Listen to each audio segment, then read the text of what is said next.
All right, this video is going to go over the grouping items that you can do in the E&M section that will likely help with the certification exam. Now, I've talked a little bit about this in prior sessions where it is something that can be very helpful to new coders, but it is also something that can be distracting. So it's very important that you do not just depend on these groupings and notes that I'm going to give you. You still do need to know the process, but I do want to make it clear that there are definitely places where you can find codes quicker and help you if you are stuck in a certification exam setting. So first, we're going to look at the E&M section. And as we already know, the guidelines in the E&M section, which are pages 1 through 18 in the 2022 manual, are really your go-to things related to E&M. However, some of those things, it would be more helpful if they were actually on the pages that you look up the codes on. So the first subsection is office and other outpatient services. To correctly code for office and other outpatient services, you need to have a pertinent exam and history. But the two big factors that play a role in choosing the correct codes are time and MDM. So that would be a note that you may want to add there so you know you're not looking at the key components or the contributing factors. Of course, I personally like to always highlight things like where this office or outpatient services would occur. And it does tell you right here that it's in an office or outpatient or other ambulatory facility. And then it gives you a little bit of a definition that a patient is considered an outpatient until a formal inpatient admission is in occurrence. Then it continues on and it says, if you are looking for a patient that has been admitted, you're going to want to look at hospital inpatient care on page 23, and or if they were admitted to a nursing facility, page 34 for nursing facility services. And then it continues on and it talks about if it's an emergency department visit or observation care or observation and inpatient care services. So you'll see that there is a roadmap in all of these notes. And all of this is also listed in the very beginning of the guidelines where it talks about the definitions, and then it tells you what subsections and what subheadings are found, the range of the codes, and the page. But again, it may be helpful to just add some of those things to your actual pages that you'll be coding from.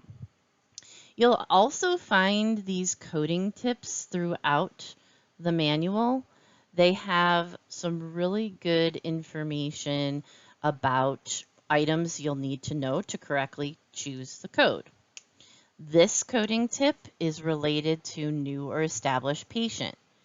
The new patient is going to be somebody that has not been seen within the past 3 years in the same specialty, same office or practice.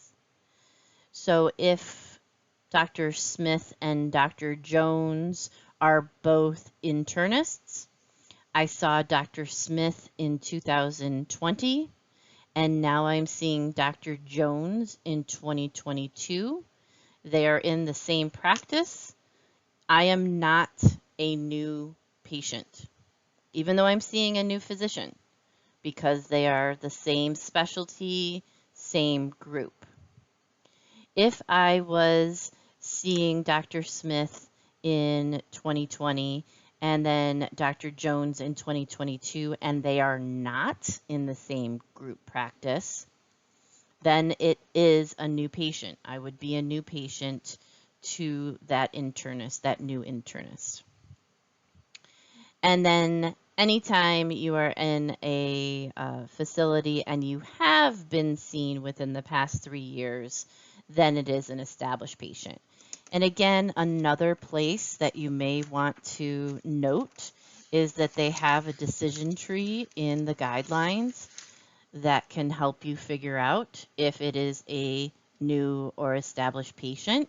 So I may write next to this coding tip, page 7 for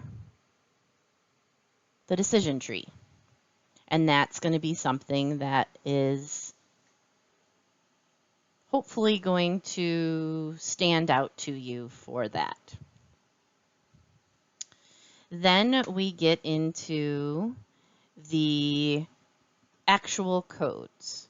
And again, the first subsection here is based on time and or medical decision making. There is another chart in the guidelines that really helps you figure out medical decision making. It's on page 17. So I would again write a note. Page 17, MDM chart. And that will help you figure out if the service was a straightforward MDM or a low-level MDM or a moderate MDM, or a high MDM. And again, all I did was highlight the differences in those first 4 codes.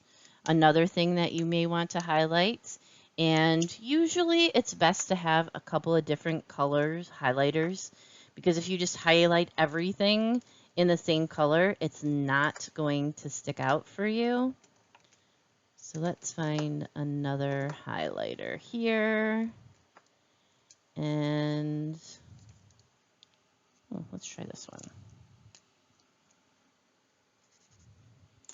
And then maybe highlight the times. So a 99203 is 30 to 44 minutes of total time. That does not mean the amount of time spent face-to-face. That is the entire time spent during the encounter, or the date of the encounter. I apologize, the date of the encounter. So if we go back here, physicians will review tests. They may talk to additional physicians. They may do their own interpretation of tests. And that's not necessarily going to be in front of the patient, but it is included in that time component as long as it's on the same date of the encounter. So again, going to our other codes for the higher level, this one is 45 to 59 minutes, and this one 60 to 74 minutes. So those are the first things that you really want to kind of make notes or make something stand out related to those first codes. You'll also see here in parenthetical notes that if there is something more than 75 minutes, you use prolonged services. And it tells you the prolonged service code that you use because it is different than the regular prolonged services for other subsections. This first subsection, again, of the office or other outpatient services they have rules of their own right now. And then once we get into the rest of it, when we start here with hospital observation, we go into that more key component and the contributing factors.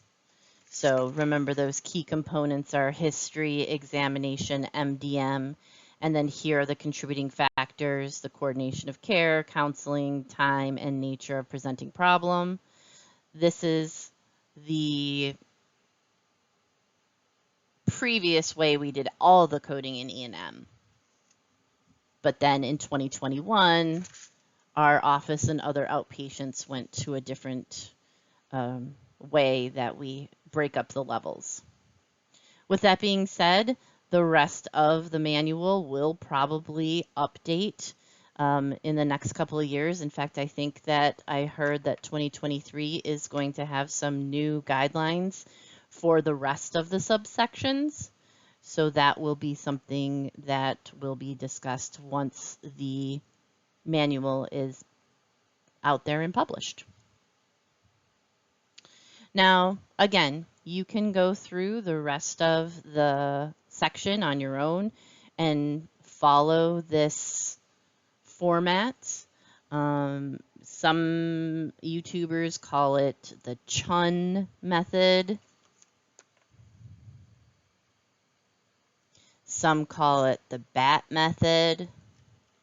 I like to call it the grouping, underlining, emphasizing, and summary method, but that's just my own thing. These are registered trademarks by other coders. And it's very helpful to do. You are allowed to write in your book and in your ICD-10-CM and HCPCS Level 2. So I recommend trying it. Again, it is a little bit too busy for me, but that does not mean that it's not going to work for you. So I hope this has helped, and if you have any questions, let me know.